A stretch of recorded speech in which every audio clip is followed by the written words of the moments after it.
Bonjour à tous, je vais vous montrer aujourd'hui comment on fait pour se servir de l'application En Classe. Application extrêmement importante pour nous en tant qu'enseignants puisqu'elle nous permettra surtout en fait de vérifier ce que sont en train de faire les élèves à tout instant et éventuellement de faire des gestes pédagogiques qui sont quand même très intéressants, notamment montrer la tablette d'un élève au tableau pour tout le monde. Alors ça, cette dernière possibilité, il faudra regarder la vidéo sur le partage d'écran et puis évidemment pour pouvoir le faire, pour pouvoir mettre tout ça en place. Alors, donc l'application En Classe est une application qui n'est disponible que pour les enseignants. D'accord, les élèves n'ont pas à aller sur l'application En Classe ou une application quelconque pour que vous puissiez les voir. Donc, si tout va bien, normalement, vous avez accès à toutes vos classes. Parfois, il se peut qu'il y ait eu des couacs dans les remontées. C'est des choses qui se font de façon automatique. Et donc, parfois, vous n'avez pas toutes vos classes. Dans ces cas-là, c'est pas grave, vous pouvez la créer vous-même. C'est un petit peu fastidieux, surtout si vous devez en créer beaucoup. Donc pour ça, vous allez donc dans le petit plus qui est ici, vous lui accordez l'icône que vous voulez, la couleur que vous voulez, ça n'a aucune importance. Moi par exemple, j'ai dû faire ça pour mes 6e 3. Vous mettez le nom de la classe, alors peut-être éviter de faire ça avec le stylet par contre. Et vous mettez ici du coup, donc vous cliquez là, le nom de la classe, vous avez le clavier qui s'active. Voilà, ok, hop, terminé, c'est ce que je vais vous montrer ici, j'ai appelé ça 6e, c'était pas cela, pardon. Donc c'est les 6e 3. Et en fait, finalement, pour ajouter un élève, c'est pas très compliqué. Vous avez vu, vous avez ici les 3 petits points. Ces 3 petits points, vous faites ajouter des élèves. Et il faudra simplement aller chercher le nom de l'élève. Tout simple. Donc, le nom de l'élève, à chaque fois, il a si vous aurez remarqué qu'il a une adresse mail en collège76.fr. Vous mettez le prénom et suivi du nom et vous trouverez du coup facilement ou que le prénom ou que le nom. Et puis voilà, bon bah vous avez à faire ça pour 25, 26, 27 élèves. Bon bah forcément, ça prend un petit peu de temps. Voilà, une fois que ça c'est fait, normalement, vous avez la possibilité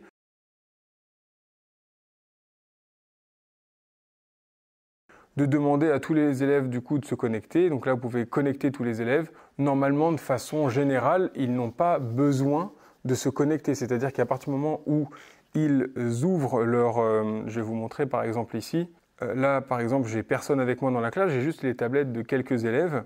Donc, pardon, hop, je vais terminer la classe. Pour quitter quelque chose, à chaque fois, il faudra cliquer sur les 3 petits points, faire terminer la classe. Je vais retourner sur mes 6e 4. Et donc là, vous voyez, j'ai personne de disponible. Là, tout le monde est hors ligne. Bon, bah, si je démarre une tablette, eh bien, en démarrant une tablette, vous voyez, la personne est déjà, donc j'ai déjà les élèves qui sont là. J'ai une autre tablette qui est à côté. Et donc, finalement, je peux leur cliquer dessus et déjà voir leur écran. Je peux verrouiller leur tablette, leur couper le son, etc. Je vais vous parler un petit peu de toutes ces possibilités que vous avez. Donc, vous pouvez les forcer à ouvrir bien du coup une application et cette application, vous pouvez limiter à l'application ouverte, c'est-à-dire que les élèves ne pourront plus ouvrir autre chose que cette application-là. Donc, c'est une bonne façon éventuellement de contrôler puisque vous voyez qu'ils ont vite la possibilité d'aller à droite et à gauche.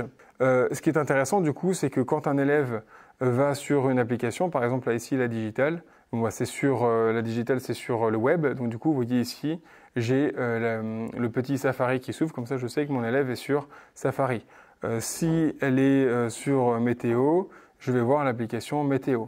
Donc si à un moment donné j'ai un petit doute avec ce qui est fait, je regarde ici voir l'écran, je vois ce qu'elle voit, si ça me convient, je laisse tranquille. Et donc là, je peux voir son écran sans qu'elle le sache, bien sûr, évidemment. C'est ça qui, du coup, est assez intéressant avec cette application. Voilà, donc là, une fois que j'ai plus envie de le voir, je fais OK et je peux voir du coup tout son écran. Si je ne suis pas d'accord avec ce qu'il est en train de faire et que du coup, j'ai besoin d'avoir son attention, je peux lui verrouiller sa tablette et auquel cas, dans ce cas-là, elle ne peut plus rien faire avec sa tablette tant que je ne l'ai pas déverrouiller. N'oubliez pas d'ailleurs quand même de les déverrouiller. Je ne suis pas sûr qu'elles se déverrouillent toutes seules si vous ne les déverrouillez pas vous-même. Ou peut-être à la fin de votre classe, éventuellement, tout se verrouille comme ça. Vous pouvez sélectionner des élèves en particulier en faisant ici sélectionner. Vous cliquez sur sélectionner. Maintenant, je peux sélectionner les élèves, leur faire ouvrir à ces élèves une application en particulier. Je peux masquer leurs applications, c'est-à-dire tout fermer dans leurs applications. Je peux verrouiller leur tablette directement, leur couper le son.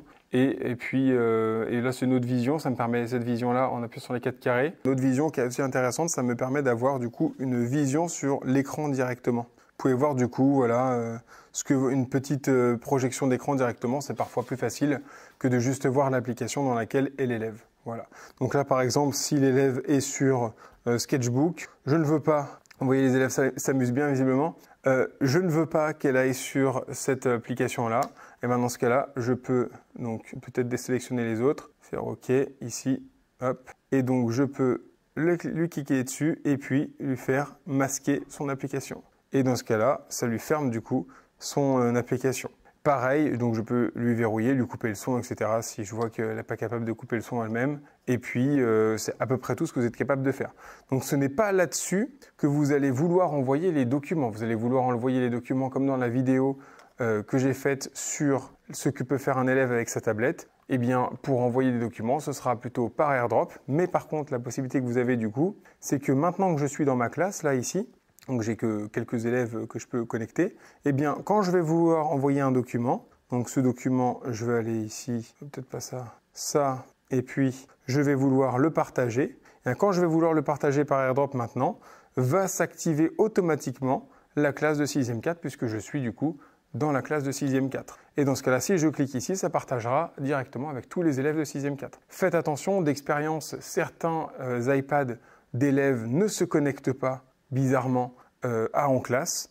Et dans ce cas-là, vous serez obligé de demander à l'élève d'activer son AirDrop avec tout le monde pendant 10 minutes, de façon à ce que vous puissiez voir l'élève ici dans Autre personne, cliquer dessus pour lui proposer d'envoyer le document. Donc quoi qu'il arrive, il y a possibilité d'envoyer un document. Par contre, dans ces cas-là, quand l'élève ne peut pas être connecté via En Classe, ce qui est dommage, eh bien, vous allez avoir donc vous ne pourrez pas voir son écran ni rien, mais vous pouvez quand même envoyer des documents, c'est quand même le minimum, disons. Voilà pour cette partie sur En Classe, pour cette première partie sur En Classe. Alors, une fois que vous êtes dans En Classe, quand même, il y a d'autres possibilités et d'autres choses que vous pouvez faire. Je vais vous montrer en utilisant une autre classe, du coup, avec autre chose.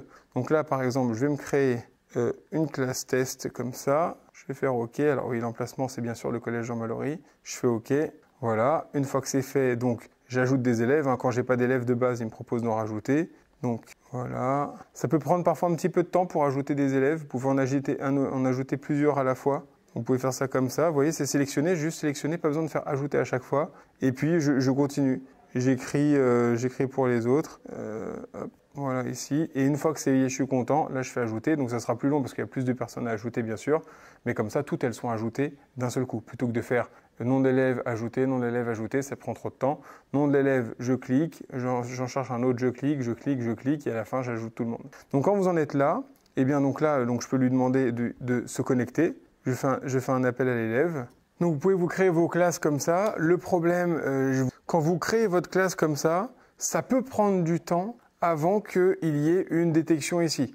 Donc comme vous avez pu le voir ici, c'est passé un petit moment, je n'ai pas pu faire de demande de connexion, mais normalement, vous voyez, il suffit de faire tac, se connecter, ça envoie la notification de connexion à l'élève, et puis il suffit qu'il clique sur OK et terminer, il est connecté.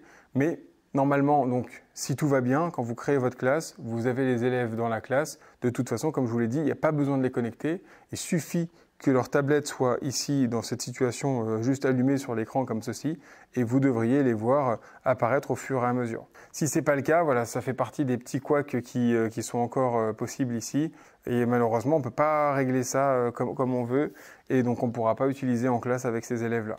Donc, bon, a priori, de toute façon, vous utiliserez En Classe avec une classe qui est déjà créée.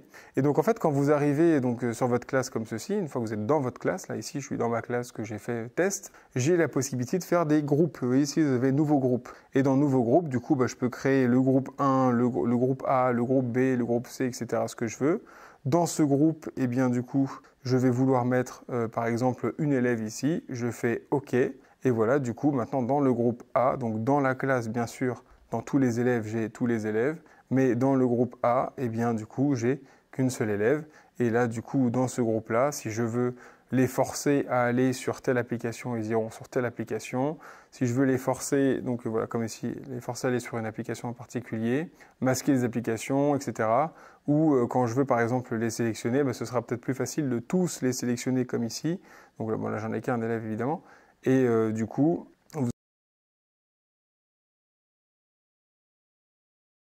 de voir du coup comment avancent un petit peu groupe par groupe les élèves. Et comme ça, même peut-être pour vous, ce sera plus facile pour partager les documents. Parce qu'en fait, comme ça, quand vous partagerez les documents maintenant, eh bien, vous irez dans Fichier. Donc voilà, là, je veux partager par exemple ça. Et donc, si je veux partager ça, eh bien, par AirDrop, je vais pouvoir partager donc avec les personnes de la classe entière ou les personnes des groupes. Donc comme ça, je peux envoyer directement des documents qu'à un certain groupe et pas aux autres. Certains groupes visiblement ont besoin d'aide, parce que je le vois sur ma tablette en plus, j'ai même plus besoin de bouger de ma table finalement. Eh bien hop, je peux dire, bah tiens, je vais cliquer dessus et je vais leur envoyer de l'aide et pas aux autres par exemple. Voilà une possibilité que vous avez du coup avec les groupes classes. Pareil, vous pouvez leur demander des rendus, évidemment. Et tout ça sera catégorisé ici, là c'est votre casier finalement dans lequel vous allez recevoir vos documents. Si un groupe ne vous plaît pas, hein, vous faites modifier, et puis dans modification, vous voyez ici, là vous avez les 3 petits points qui apparaissent ici. Vous pouvez bien sûr supprimer ce groupe-là pour tout simplement l'arrêter si vous voyez qu'il marche plus, modifier les élèves, etc., etc. Donc voilà ce que vous pouvez faire avec En Classe. Donc retenez juste quand même une petite chose, quand vous voulez partager un fichier, en fait il faut aller sur le fichier, le partager, et là vous allez voir, donc en le partageant en AirDrop, vous allez voir du coup tous les élèves de votre classe qui sont dans En Classe justement. Donc l'intérêt en début de séance, c'est vous vous connectez à En Classe. Donc là je vais terminer ma classe ici. Voilà, je fais OK.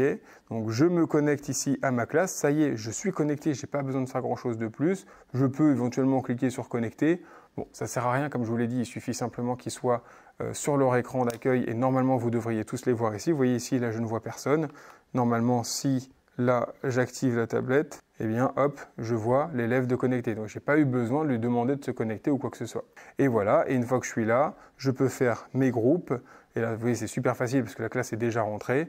Et une fois que j'ai fait mes groupes, groupe A, groupe B, groupe C, groupe D, eh bien c'est maintenant quand je veux partager un document, je vais sur ce document, je le partage par AirDrop et là je verrai tous mes groupes que j'ai dans En Classe. Mais si vous n'avez pas ouvert En Classe au préalable, évidemment, vous ne les verrez pas. Donc à la fin de la classe, vous allez pouvoir regarder en fait tout ce qui, avoir un petit compte rendu de ce qui s'est passé pendant votre classe. Vous voyez du coup le nombre d'élèves qui ont été présents dans votre classe et le nombre d'élèves, ce qu'ont fait les élèves finalement pendant la séance. Vous voyez le nombre d'applications qu'ils ont utilisées.